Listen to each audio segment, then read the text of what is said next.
మీరు ఎన్నో రకాల పొంగలు తినుంటారు, కానీ ఈ పొంగల్ అయితే ఎప్పుడు తినరు. మా ఇంట్లో పొంగల్ చేస్తే అందరము చాలా చాలా ఇష్టంగా తింటారు. వేడి వేడిగా తిన్నామంటే చాలా బాగుంటుంది. ఇది క్రీమీగా ఉండే పొంగల్ అనమాట, క్రీమీ పొంగల్. ఇది జొన్న రవ్వతో చేసుకోవచ్చు, చాలా టేస్టీగా ఉంటుంది. ట్రై చేయండి మీరు కూడా. గిన్నెలోకి ఒక కప్పుతోని బియ్యము, ఒక కప్పు పెసరపప్పు, ఒక కప్పు జొన్న రవ్వ తీసుకొని ఒకసారి నీట్గా క్లీన్ చేసుకున్నాక ఒక 1/2 లీటర్ వరకు వాటర్ వేసుకోవాలి. ఒక కప్పు పాలు వేసుకోవాలి, 2 కప్పులు కూడా వేసుకోవచ్చు పాలు. ఇలా వేసుకొని మంచిగా ఉడికించుకోవాలి. మీడియం ఫ్లేమ్లో మెత్తగా అయ్యేంత వరకు ఉడికించుకోవాలి. ఇలా మెత్తగా ఉడికేటప్పుడు కొంచెం అల్లం ముక్కలు, మిరియాలు వేసుకొని ఇలా గంటతోని మెదుపుతూ ఉడికించుకున్నారంటే చక్కగా మెత్తగా వచ్చేస్తుంది.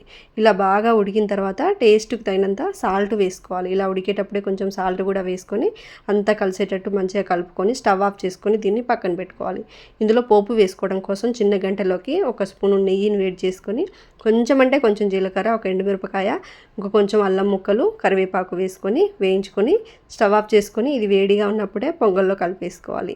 ఇంకా కొంచెం కొత్తిమీర కూడా వేసుకొని కలుపుకున్నామంటే వేడి వేడిగా క్రీమీ పొంగల్ రెడీ అయిపోతుంది. ఈ పొంగల్ మార్నింగ్ బ్రేక్ఫాస్ట్కైనా బాగుంటుంది, లేదంటే నైట్ డిన్నర్లో కూడా చాలా బాగుంటుంది. షుగర్ పేషెంట్లకు అయితే చాలా మంచిది, తప్పకుండా ట్రై చేయండి.